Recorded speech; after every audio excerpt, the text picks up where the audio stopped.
नमस्कार, आप देख रहे हैं 89 स्वदेश। ये मार्केट महारथी के एपिसोड में आज हमारे साथ बात कर रहे हैं गौतम वैद, जो इक्विटी इन्वेस्टर हैं, इंडिया बुल हैं, स्टॉक पिकर हैं और एक ऑथर हैं। लेकिन आज वो हमसे एक और नई डेजिग्नेशन में बातचीत करने जा रहे हैं, equity adviser, Complete Circle Wealth and Stelo Wealth. In fact Complete Circle और स्टेलो वेल्थ ने एक एसोसिएशन किया है और उसके एडवाइज़र हैं गौतम वैद। गौतम, मैं इस पर आता हूँ आपके साथ बात करने के लिए, लेकिन सबसे पहले मैं आपसे जानना चाहूँगा इंडिया पे आपका व्यू क्या बन रहा है। जिस हिसाब से एफआई फ्लोज आ रहे हैं, जिस हिसाब से मार्केट रेजिलिएंट रहे हैं, अर्निंग्स की क्वालिटी इस अर्निंग सीजन में, ये जो एलिमेंट्स हैं बाजार पे, क्या स्ट्रक्चरल व्यू बन रहा है? फिर हम आपके स्पेसिफिक प्लेस पे बात करेंगे। तो अजय, पिछले 1.5 साल से आपने देखा है, सिंस नवंबर 2021 इक्विटी मार्केट्स ने कुछ खास रिटर्न दिया नहीं है, बल्कि I think stock Indian Nifty और सेंसेक्स ने ऑलमोस्ट 0 रिटर्न दिया 18 महीने में। लेकिन बॉटम अप स्टॉक पिकिंग ने काफी अच्छे रिटर्न दिए हैं पिछले 18 महीने में। एक और बहुत इंटरेस्टिंग चीज दैट अभी काफी लोग बात कर रहे हैं फिक्स्ड डिपॉजिट्स के हाई इंटरेस्ट रेट्स के बारे में कि भाई मार्केट ने 1.5 साल से कुछ रिटर्न नहीं दिया, लेकिन फिक्स्ड डिपॉजिट्स ने 7.5-8% रिटर्न दे रहे हैं। सो जब भी ऐसे कन्वर्सेशंस होते हैं, जब लोग फिक्स्ड डिपॉजिट की बातें करने लगते हैं ओवर इक्विटी मार्केट, वहीं से इक्विटी मार्केट में नया टर्न आता है और यहीं से बहुत अच्छे पैसे बनते हैं, specially small cap mid cap stocks में। एंड एक और बहुत इंपॉर्टेंट बात, अगर आप हिस्ट्री को देखें तो small cap mid cap stocks rising interest rates and rising commodity prices and rising oil prices के टाइम में अंडर परफॉर्म करते हैं। लेकिन अब आप देखिए, interest rate cycle almost peak कर गया है। Most commodities and oil prices are near 52-week lows, and पिछले 45 डेज में स्मॉल कैप मिड कैप ने अपनी काफी तेजी देखी है। सो ये अलग अलग साइकिल्स की बात है, mid cap small cap cycles में चलते हैं, और इसलिए आपको इन साइकिल्स के साथ अपने आप को अलाइन करना है और उन क्षेत्र में, उन पॉकेट्स में इन्वेस्ट करना है जहां पे आपको हाई अर्निंग्स ग्रोथ मिले। That is the way to wealth creation in the Indian stock market.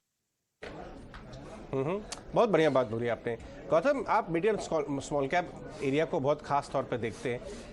मैं आपसे बात करना चाहूँगा, इस बार जो अर्निंग्स क्वालिटी आई मिड कैप स्मॉल कैप में, इनफैक्ट मिड कैप इंडेक्स तो 52 वीक हाई की तरफ भी चली गई, और स्पेशली जो कमेंट्री आई आगे कुछ महीनों में मिड कैप कंपनीज के अर्निंग्स किस तरह के रह सकते हैं, उस पर कुछ अगर अपना ऑब्जर्वेशन शेयर करें। पर्टिकुलर अर्निंग सीजन जो हाल ही में जो चल रहा है, इसमें बहुत क्लियरली लेंडिंग कंपनीज के लिए ये उदय कोटक के शब्दों में सिंड्रेला मोमेंट चल रहा है। अब कोई भी लेंडर को देखिए, affordable housing finance company, micro finance companies, private sector, public sector banks, NBFCs, सारे कंपनीज ने बहुत अच्छे रिजल्ट्स दिए हैं एंड वेरी बुलिश कमेंट्री दी है for the next few years. So ये एक क्षेत्र है जहां पे आपको डेफिनेटली अपने पोर्टफोलियो में एक्सपोजर रखना चाहिए। इसके अलावा बहुत क्वार्टर्स के बाद एफएमसीजी कंपनीज ने भी कहा कि ग्रॉस मार्जिन इंप्रूवमेंट देखा गया है और कमोडिटी प्राइसेस अब काफी गिर गए हैं, तो उनके across the board margin improvement काफी विजिबल है एफएमसीजी कंपनीज में। एंड अगेन हिस्ट्री हमें सिखाती है कि अगले साल नेशनल इलेक्शंस है, और नेशनल इलेक्शंस के 6 महीने पहले और 6 महीने बाद तक एफएमसीजी और ऑटो कंपनीज काफी अच्छा प्रदर्शन करते हैं, क्योंकि उनका काफी हाई रूरल इंडिया एक्सपोजर है। तो this was something very interesting in the earning season. और capital good company, specially cable and wire companies ने काफी अच्छा प्रदर्शन किया इस क्वार्टर में।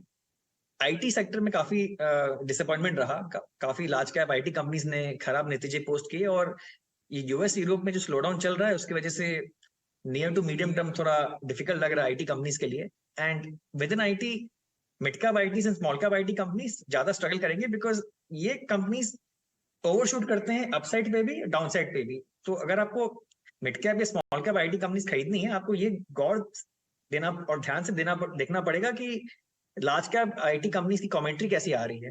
तो this was a basic wrap up of the earning season, लेकिन काफी इवेंटफुल अर्निंग सीजन रहा है। आई थिंक एक एक्टिव फंड मैनेजर के लिए या एक एक्टिव स्टॉक पिकर के लिए this is one of the best times to be in India.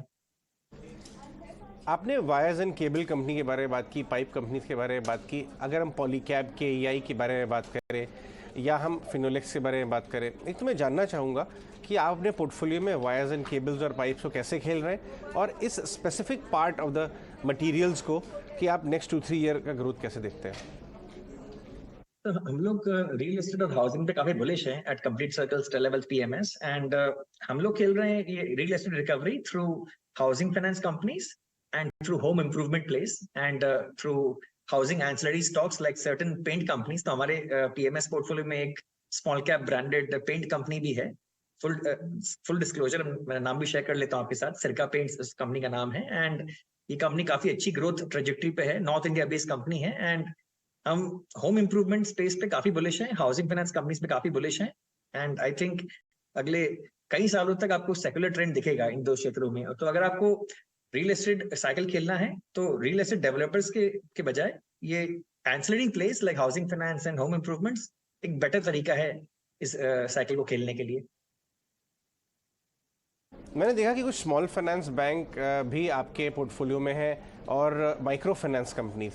हमने देखा है कि स्पंदना हो, चाहे वो फ्यूजन हो, और भी कुछ नाम है, क्रेडिट एक्सेस ग्रामीण के नंबर अच्छे आए। इस स्पेस में तो क्लियरली टेलविंड है और स्मॉल फाइनेंस बैंक्स के भी रिजल्ट बहुत अच्छे आए। आप इस स्पेस को कैसे खेल रहे हैं और आपको आउटलुक कैसा नजर आता है? तो complete circle star level PMS हम माइक्रो फाइनेंस स्पेस पे बहुत बुलिश हैं। एक्चुअली अगर आप देखिए पिछले साल आरबीआई ने बहुत ही सिग्निफिकेंट रेगुलेटरी चेंज किया माइक्रो फाइनेंस इंडस्ट्री में। इन्होंने वो 10% इंटरेस्ट रेट कैप को हटा दिया। सो अब माइक्रो फाइनेंस कंपनीज के लिए एड्रेसेबल मार्केट बहुत बढ़ गया है, क्योंकि अब वो इंटरेस्ट अब वो लोग अपने लोन्स को सही तरह से प्राइसिंग कर सकते हैं। अब वो लोग रिस्की बोरोर्स को भी लेंड कर सकते हैं at a higher interest rate. वो 10% कैप हट गया है, नंबर 1। दूसरी बात, अब कोई भी micro finance NBFC company 25% of their loan book non micro finance में भी बिजनेस कर सकती है। तो उनके लिए वहां भी एड्रेसेबल मार्केट बढ़ गया। आपने फ्यूजन माइक्रो फाइनेंस का नाम लिया, अगेन फुल डिस्क्लोजर, ये हमारे इंडिया फंड और हमारे पीएमएस क्लाइंट पोर्टफोलियोज में एक स्टॉक है। एंड बस कुछ हफ्तों पहले तक ये स्टॉक आपको बुक वैल्यू के नीचे मिल रहा था। और जब भी आप कोई कंपनी को बुक वैल्यू के नीचे खरीद रहे हैं, इसका मतलब आपको सारी फ्यूचर की ग्रोथ मिल रही है for free. Only thing you need to do is assess the management, whether the management is of good integrity, management honest है और books clean है, और आपको इन केसेस में वैल्यूएशन री रेटिंग और ग्रोथ दोनों मिलती हैं। तो पिछले एक महीने में इस स्टॉक ने काफी अच्छा प्रदर्शन दिया है, लेकिन हमें लगता है आगे जाके भी जब तक माइक्रो फाइनेंस अपसाइकिल चलेगी, ये स्टॉक काफी अच्छा करना चाहिए। और कल क्रेडिट एक्सेस ग्रामीण, जो माइक्रो फाइनेंस इंडस्ट्री का एचडीएफसी बैंक कहलाया जाता है, उसने भी काफी बढ़िया प्रदर्शन दिया, बहुत बढ़िया नतीजे रिपोर्ट किए। बहुत ही क्लियर है कि माइक्रो फाइनेंस इंडस्ट्री बहुत स्ट्रॉन्ग अपसाइकिल में है, बट आपको रिस्क पर ध्यान देना पड़ेगा। नेशनल इलेक्शंस अगले साल आने वाले हैं, तो उसके पहले अगर कोई पॉपुलिस्ट पॉलिसीज मैसेज आ गए या अगर सरकार ने कोई अब्रप्ट रेगुलेटरी अनाउंसमेंट कर दिया इस क्षेत्र में, तो उसका ध्यान देना जरूरी है। राइट। गौतम, आपको इलेक्ट्रॉनिक्स मैन्युफैक्चरिंग में क्या पसंद आता है और कितना बड़ा थीम बन सकता है ये हमारे देश में? क्योंकि हमने देखा है केन्स के नंबर अच्छे आए, एम्बर डिक्सन तो है ही। आप इसको कैसे पोर्टफोलियो में खेल रहे हैं और कितना मजबूत ट्रेंड लगता है? तो केन्स टेक्नोलॉजी ने बहुत बड़े नतीजे दिए और उसका पॉजिटिव रब ऑफ इम्पैक्ट अब आज सिरमा एसजीएस टेक्नोलॉजी में देख पा रहे हैं हम। अगेन स्टैंडर्ड डिस्क्लोजर, हम लोग के पास सिरमा एसजीएस टेक्नोलॉजी हमारे पीएमएस पोर्टफोलियोज और इंडिया फंड पोर्टफोलियोज में है। एंड ये एक ऐसी इंडस्ट्री है जो अगले 3-4 साल तक बहुत तेजी से ग्रो करने वाली है।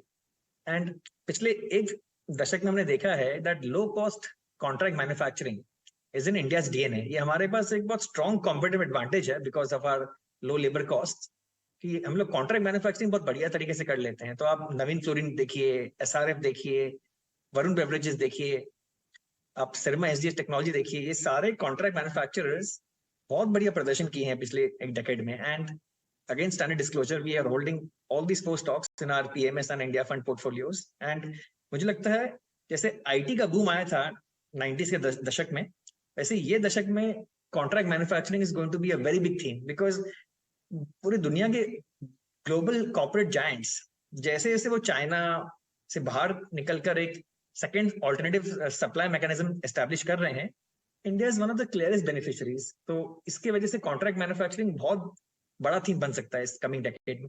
ओके। गौतम, मुझे ये बताइए कि आप फार्मा में कहाँ वैल्यू हंटिंग कर रहे हैं? क्या फार्मा का समय आ गया, specially mid and small cap pharma? कुछ डीमर्ज एंटिटीज़ जो अपनी बड़ी कंपनी से डीमर्ज हुई थी, मैं देख रहा हूँ कि उसमें आपका इंटरेस्ट है। आरती फार्मा की बात करें तो फार्मा में बताएं, और इस पर्टिकुलर कंपनी में भी आप क्या स्टडी कर रहे हैं? तो अजय, आपने सही कहा, हम आरती फार्मा को होल्ड करते हैं हमारे पीएमएस और इंडिया फंड पोर्टफोलियोज में। ये कंपनी आरती इंडस्ट्री से डीमर्ज हुई थी और हमारे पास एक प्रेसिडेंट है। कुछ सालों पहले आरती सर्फेक्टेंट्स डीमर्ज हुई थी आरती इंडस्ट्री से। एंड क्योंकि आरती इंडस्ट्रीज में काफी बड़े इंस्टीट्यूशनल शेयर होल्डर्स थे, जब उनको आरती सर्फेक्टेंट्स एक माइक्रो कैप स्टॉक के शेयर्स मिले, तो उन्हें वो शेयर्स नहीं चाहिए थे, तो उन्होंने ओपन मार्केट में वो शेयर्स बेचने शुरू कर दी और वो शेयर काफी सस्ता हो गया था। एग्जैक्ट सेम चीज प्ले आउट किया आरती फार्मास्यूटिकल्स में भी।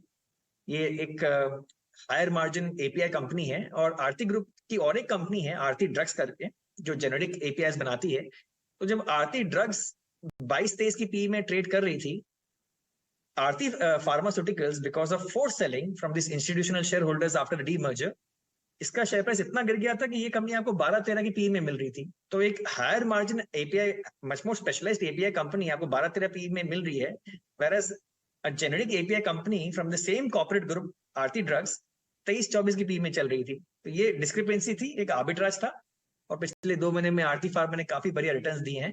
यहाँ से भी मेरे I think the re-rating part is done. अब यहाँ से अभी अगले कुछ सालों में कपल ऑफ 100 करोड़ की केपेक्स करने वाले हैं, उससे और अर्निंग्स ग्रोथ आएगी।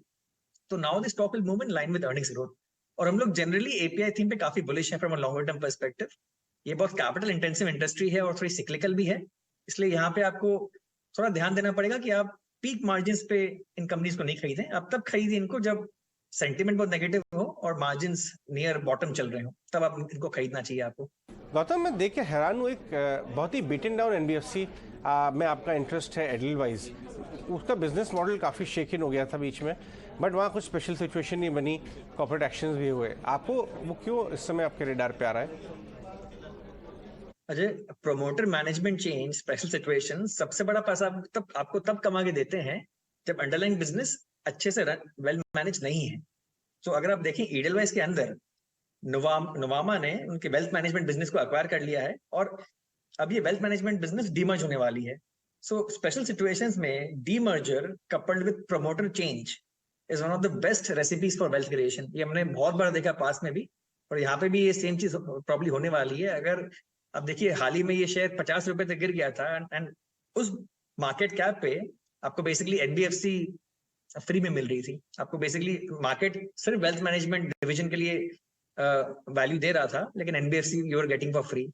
सो करंट प्राइस में भी I think there is value. अगर आप एक डिप्रेस वैल्यूएशन भी दें एनबीएफसी को, और एक रीजनेबल वैल्यूएशन दे दें वेल्थ मैनेजमेंट बिजनेस को ईडलवाइज के, with the new foreign promoter in charge which are giving very high growth guidance for the next 5 years in the wealth management business, I think यहाँ पे अच्छी value creation होनी चाहिए। गौतम, ये mid cap small cap में आपको कितना confidence आ रहा है, क्योंकि ये बड़ा सिक्लिकल स्पेस है। पिछले 18-20 महीने में काफ़ी भयंकर डैमेज हुआ है इसमें। कई कंपनियां अर्निंग्स रिवाइवल बहुत अच्छा दिखा रही हैं। आपको लगता है नेक्स्ट 2-3 साल जो हैं इस स्पेस में आउट परफॉर्मेंस बन सकती है? अच्छी कंपनी अगर आपने पकड़ ली तो बहुत बढ़िया अल्फा बनने की गुंजाइश है? Ajay, small cap mid cap stocks in India का काफी स्ट्रॉन्ग इनवर्स कोरिलेशन है with 3 things: interest rates, oil prices and the US dollar exchange rate. तो अगर आप देखें, ये तीनों चीजें अब हमारे फेवर में चल रही हैं। डॉलर इंडेक्स अपने पीक से काफी गिर गया है, ऑयल प्राइसेस अपने पीक से काफी गिर गए हैं, इंटरेस्ट रेट साइकिल्स अभी पीक आउट होने वाली हैं।